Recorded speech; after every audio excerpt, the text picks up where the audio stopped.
Hey guys, I hope you are having a great day in the life. It is a rainy day here at the house, so I wanted to do a little segment on research that might help you guys out if you're researching the American Civil War. But first I wanted to say a big thank you to Dave, who sent out this beautiful display case.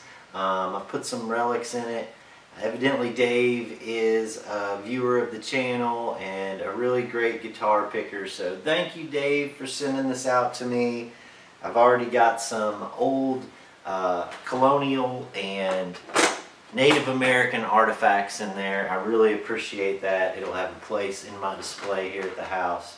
Thank you guys, all you guys who send me out stuff. I really appreciate it. So maybe I can help pay it back for you today with a little segment on research. And I'm going to try and keep this as unconvoluted as possible, but give you some jumping off points for your research. I can only go so in depth in one of these videos, but maybe this will help you out and give you an idea of how I do some of my research. Now, it was not too long ago that when I and everyone else did their research on the American Civil War, we had to revert to books. I know it's a tough thing for a lot of younger people, but one of the go-to books for research was the official records of the American Civil War, the War of the Rebellion, official records of the Union and Confederate armies. And there are piles and piles of these books. This is Series 1, Volume 1.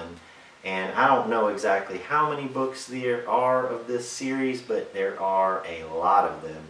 And it was very difficult oftentimes to search through these books and find exactly what you were looking for on a specific location.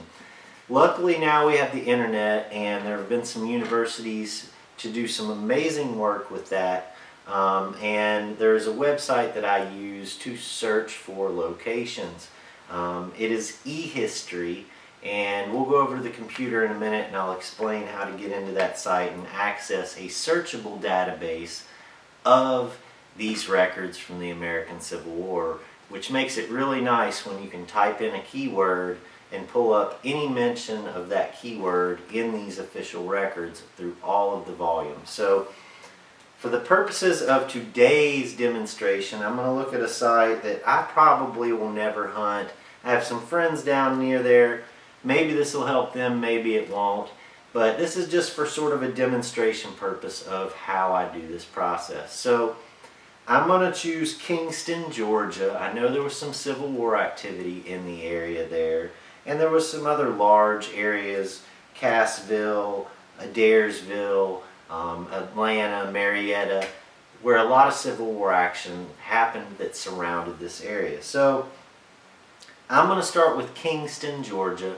We're going to go over to the computer, we're going to jump on the eHistory site, and we're going to search Kingston and see what comes up in our search for terms in the American Civil War.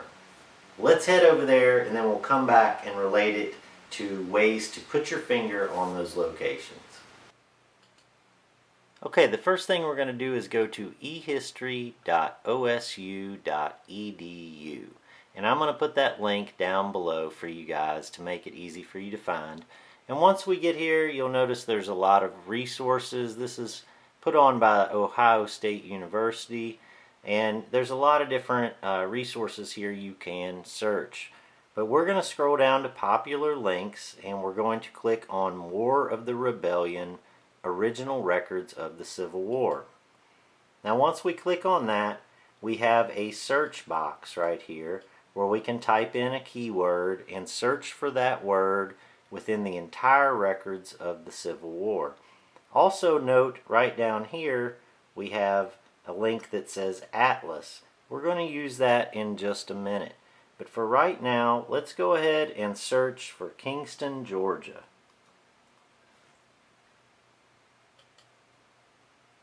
And let's click search. And when we do, you'll notice a lot of results come up down below here.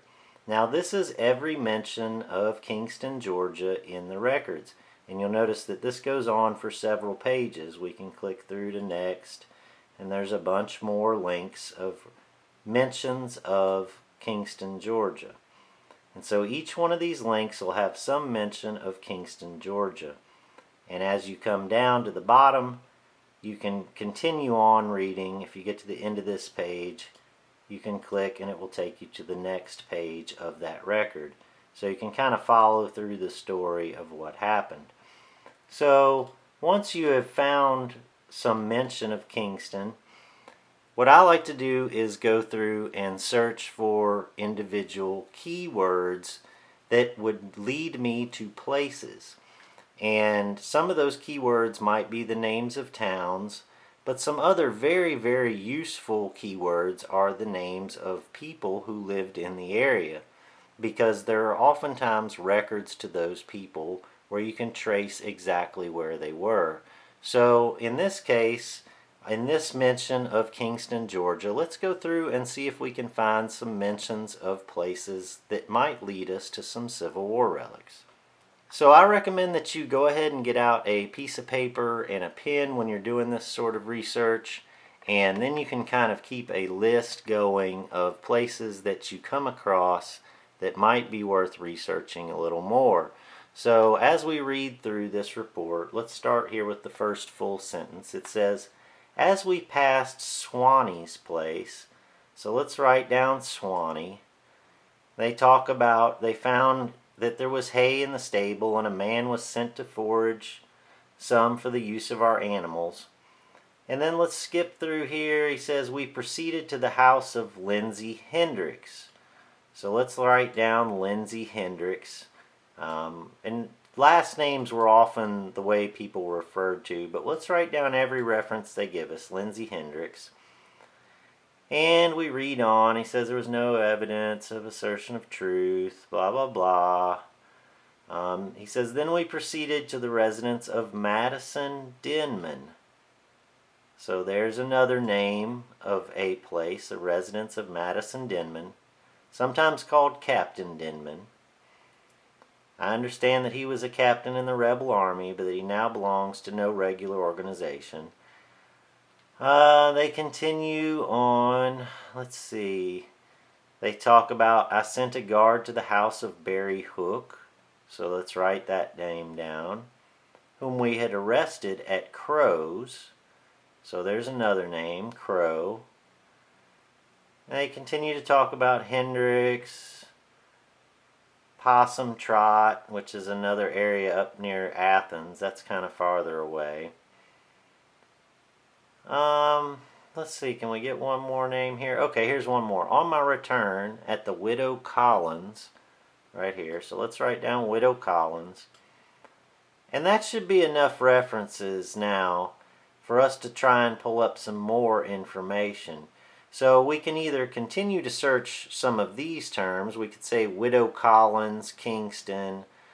Or another thing that we could do is go back to the atlas of the Civil War. So now if you remember when we first got to the eHistory original records of the Civil War page, we had the option to look at the atlas. So let's go ahead and look at the atlas. And when we get to this page, you'll notice that there's a lot of options here. It says view the plates. And then as we scroll down, there's the table of contents, the authorities. And then we get to the index of the plates, which is how we can search to see if there's any maps of the location we're looking for. So what we're looking for is Kingston, and you'll notice that these are split up alphabetically, the index pages, Abbeville to Bardstown, Barhamsville to California. So we're looking for Kingston. We're going to go between H and L. Let's go ahead and click on that. And right here, we can enlarge the page. So let's do that. And we are looking for Kingston, which if we scroll right over here and zoom in, we will see Kingston, Georgia. Now, there is a list of maps here, and I've already done a little research and went ahead and found a map that we need. But the reference that you see here, the darker number, 48, is the plate, and the lighter number, 1, is the map on that plate where they have referenced that. So let's go ahead and I think that plate right here is the one we want to look at. So let's pull that up. And here is a map that was drawn during the American Civil War. And this map in particular was compiled by Edward Ruger.